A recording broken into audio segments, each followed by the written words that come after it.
अखिल भूमंडलीय सर्व शिरोमणि मुनि समाज के संस्थापक आदि मुनीश्वर योगेश्वर सद्गुरुदेव शिव मुनि महाराज की जय। उपस्थित मुनि वृंद, साधु सज्जन वृंद, संत वृंद, साधक वृंद, आध्यात्म ज्ञान के जिज्ञासुओं और प्रेमियों, सभी श्रोता वृंद, आप सभी को मेरा कोटिशः नमन, सप्रेम जय जीव। आध्यात्मिक चर्चा चल रही है और हम लोग सद्गुरुदेव शिव मुनि महाराज रचित ग्रंथ वेदांत सिद्धांत के अंतर्गत अध्याय 15 पर चर्चा कर रहे हैं। शीर्षक दिए हैं सद्गुरुदेव शिव मुनि महाराज ब्रह्म या ईश्वर का प्रत्यक्ष दर्शन। और हम लोगों को वास्तव में ब्रह्म या ईश्वर का प्रत्यक्ष दर्शन करा दिए, है ना।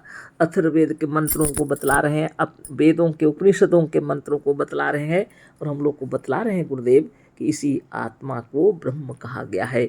वेदों ने किसी काल्पनिक ईश्वर की कल्पना को ईश्वर नहीं माना, मनुष्य को ही ईश्वर कहा है। और यहाँ पर यह मंत्र दिया हुआ है अथर्ववेद का, कल चर्चा हुई थी, थोड़ा याद के लिए पढ़ देते हैं। शम में परस्मय गात्राय समस्त्वराय में शम में चतुर्भ्यो अंगेभ्य समस्तु तन्वे मम। अथर्ववेद कांड 1 सूक्त 12 मंत्र 4, है ना, कल ही पढ़ लिए थे हम लोग। मेरे शरीर के ऊपरी भाग के अंगों या अवयवों के लिए कल्याण और सुख हो, मेरे शरीर के निचले भागों के लिए भी सुख या कल्याण हो, मेरे चारों अंगों के लिए अर्थात दोनों हाथों और दोनों पैरों के लिए भी सुख हो, मेरे सारे तन शरीर अर्थात शरीर के लिए सुख या कल्याण हो। तो इस मंत्र से यह साफ प्रकट है, अभी आगे पढ़ रहे हैं ना, इस मंत्र से यह साफ प्रकट है कि भावना के प्रभाव को जानने वाला कोई ब्रह्मज्ञानी मनुष्य या मुनि भावना कर रहा है कि मेरे ऊपर और नीचे के अंगों को लेकर मेरे सारे शरीर का कल्याण हो। यदि यह मुनि भावना का प्रताप ना जानता होता तो यह ना जानकर कि संकल्प और भावना मात्र से कुछ नहीं होगा, वह ऐसा न कहता। बहुत बड़ी बात है। इस मंत्र में शुभ संकल्प की जा रही है, अपने शरीर के ऊपरी भाग, निचले भाग और शरीर के चारों ओर, मतलब पूरे शरीर, हाथ पैर बदन पूरा स्वस्थ रहे बोल के जो भावना की जा रही है, सद्गुरुदेव बता रहे हैं यह किसी ब्रह्मज्ञानी मनुष्य के द्वारा है शुभ भावना मंत्र दिया हुआ है ना। तो संकल्प के महिमा को जानते हैं। अगर उनको मालूम नहीं होता, भावना से कुछ होता नहीं, अगर वो सोचते, कभी ऐसा मंत्र नहीं लिखते। आगे पढ़ते हैं। सनातन धर्मियों का शरीरधारी ईश्वर भी, जिसे अपने शरीर के अकल्याण का भय नहीं है, वह भी ऐसी भावना नहीं करेगा। तो सनातन धर्मियों का शरीरधारी ईश्वर भी ऐसी भावना नहीं करेगा, क्योंकि ईश्वर को क्या डर है, अपने शरीर का कल्याण होगा ऐसा तो है ही नहीं, वो ऐसी भावना क्यों करेगा। अतः इन वेद मंत्रों को बनाने वाले ब्रह्मज्ञानी मनुष्य थे, जिन्हें लोग ईश्वर या ब्रह्म मानते थे। तो अभी भी ब्रह्मांड में ऐसे लोग हैं जो अपना तप तपस्या से कल्याण करते हैं जब जगत के लोगों का, तो लोग उनको भगवान की तरह मानते हैं। उसी तरह किसी ज़माने में जिन्होंने यह मंत्र लिखा है वो सचमुच में ब्रह्मज्ञानी थे और वो मनुष्य थे जिन्हें लोगों ने ईश्वर या ब्रह्म की तरह सम्मान दिया। ब्रह्म या ईश्वर नामधारी सिवा मनुष्य के कोई मजहब ईश्वर नहीं था। बहुत बड़ी बात है ना। मजहब में ऐसा कोई ईश्वर जो कल्पना की है ऐसा नहीं थे, ये यथार्थ में ये लोग ब्रह्मज्ञानी थे, है ना। वेदों में ऐसे बहुत से मंत्र हैं। तनुपा अग्नेयसी तन्वंग में पाही आयुर्दा अग्नेयसी आयुर्मे देही, बर्चोदा अग्नेयसी बर्चो में देही अग्नेयन में तन्वा ऊनन तन में प्रेण। अर्थ, हे अग्नि, तुम शरीर की रक्षा करने वाले हो, मेरे शरीर की रक्षा करो। हे अग्नि, तुम आयु तेज बल या ज्ञान देने वाले हो, अतः वह मुझे दो। हे अग्नि, मेरे शरीर के भीतर जिसकी कमी है उसे पूरी करो। वाह, इतना सुंदर मंत्र दिया हुआ है।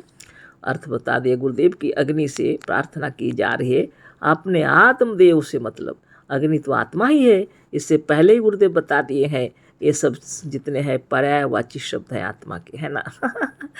हे अग्नि, यानी यही आत्मदेव कह रहे हैं तुम शरीर की रक्षा करने वाले हो, मेरे शरीर की रक्षा करो।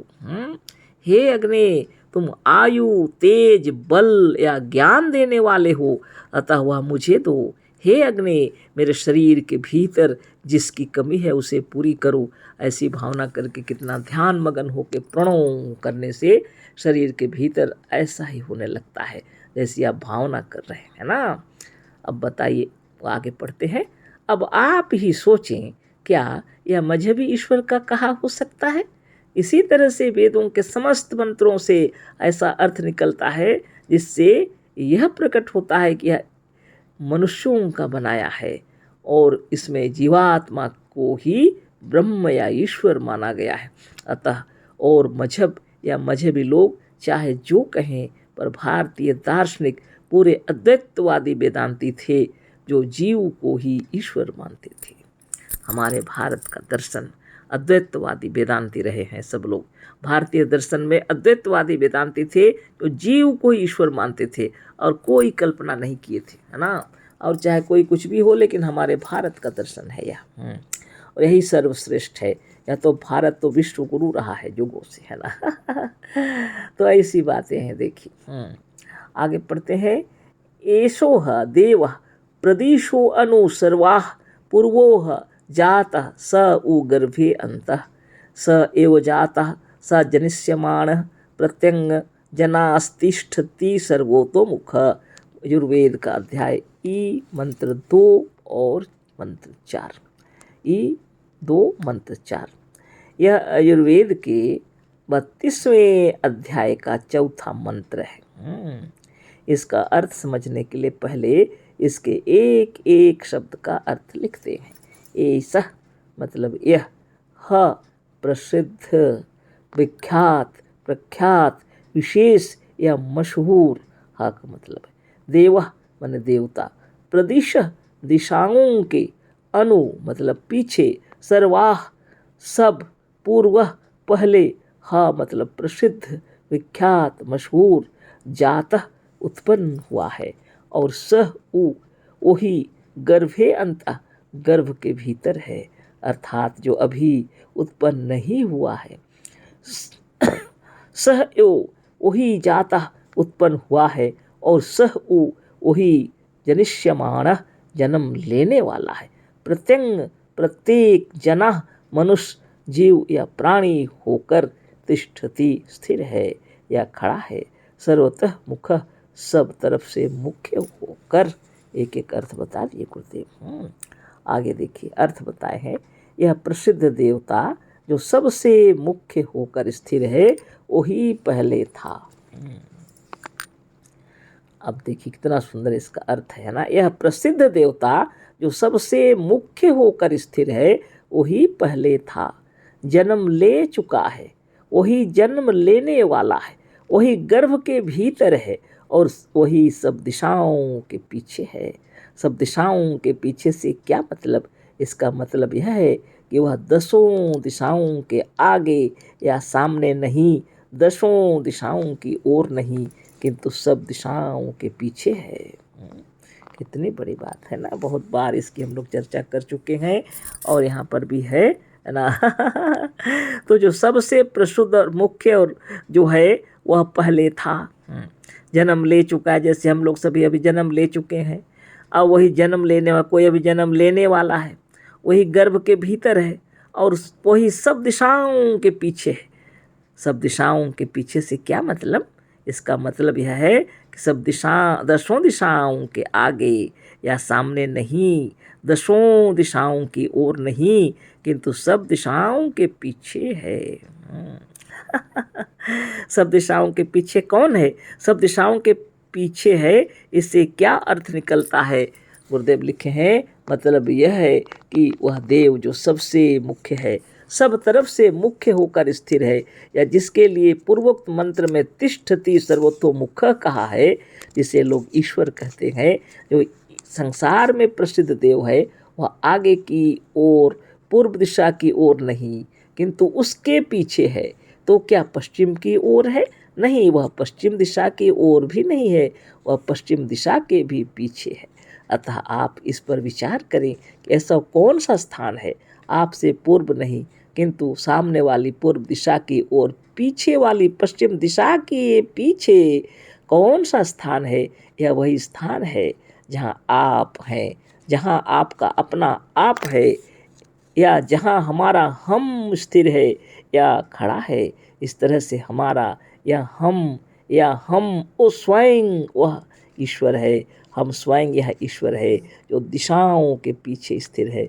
इसे खूब सोच ले, इसके सिवा दूसरा कोई अर्थ इसका किसी तरह से नहीं हो सकता।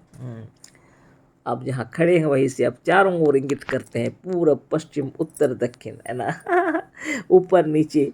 यह वेद का मंत्र आपको बतला रहा है कि आपका हम, अपना आप जहाँ पर खड़ा है वही सबसे मुख्य है और वही पहले था, वही जन्म ले चुका है, वही जन्म लेने वाला है, वही विश्व में प्रमुख है, वही गर्भ के अंदर भी आता है। ये सब सारी बातें लिखी हुई है वेदों में।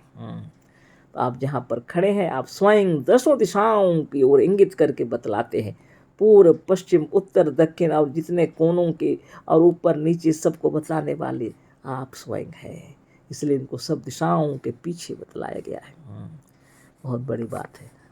तो इससे दूसरा कोई इसका अर्थ नहीं है। गुरुदेव कह रहे हैं इसी तरह से वह ईश्वर, इसी तरह से वह जो ईश्वर है, कौन है वह ईश्वर? आप स्वयं। इसी तरह से वह ईश्वर हमारे उत्तर या दक्षिण दिशा की ओर नहीं है किंतु वह उत्तर और दक्षिण दिशा के पीछे या कौन सा स्थान है? तो वही तो अभी बात हो गई है ना। मान लीजिए कि आपके बाएं हाथ की ओर गोरखपुर नगर का उत्तरी भाग नेपाल, तिब्बत तथा चीन आदि देश हैं।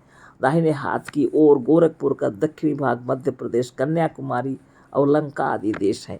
पूर्व की ओर सामने गोरखपुर का पूर्वी भाग छपरा, पटना, कलकत्ता, आसाम तथा श्याम आदि देश हैं और पीठ की ओर गोरखपुर का पश्चिमी भाग कराची, अरब, ईरान, अफ्रीका, भूमध्य सागर, इटली तथा इंग्लैंड आदि देश हैं। पर वेद का पूर्वक मंत्र कहता है कि वह देव जो प्रकृष्ट रूप से सिद्ध, प्रसिद्ध, प्रख्यात, विख्यात या विज्ञात है, वह पूर्व, पश्चिम, उत्तर, दक्षिण आदि 10 दिशाओं की ओर नहीं है किंतु वह तो सर्वाह प्रदेश अनु सब दिशाओं के पीछे है। कितनी बड़ी बात है, बाप रे। सदगुरुदेव शिव मुनि महाराज की जय। अब आप ही सोचें कि आपके पूर्व, पश्चिम, उत्तर, दक्षिण, ऊपर, नीचे तथा चारों कोनों के पीछे कौन सा स्थान है?